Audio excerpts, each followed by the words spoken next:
Or declaring war on chronic disease in this country. This is something no American president has ever done.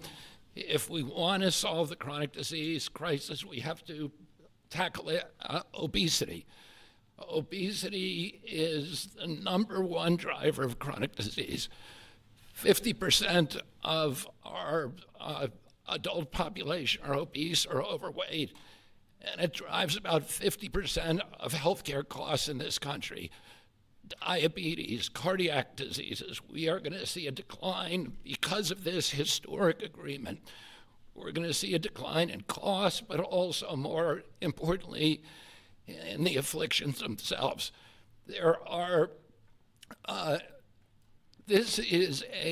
President Trump is the friend of the forgotten American. Obesity is a disease of poverty, overwhelmingly. And these drugs have only been available for people who have wealth. At one point, the majority of prescriptions, the highest concentration of prescriptions in this country, was the Upper West Side of Manhattan.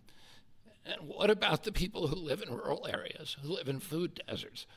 What about the people in urban areas who live in food deserts and are suffering from obesity and are locked into that system where they can only get ultra-processed foods, which are aggravating the problem? This will be a lifesaver to them. It's not a panacea. It's not a silver bullet. President Trump has also instructed us to address and end the root causes of chronic disease, and we're doing that. We're about to release dietary guidelines that are going to change the food culture in this country. They're going to change the kind of food the military gets.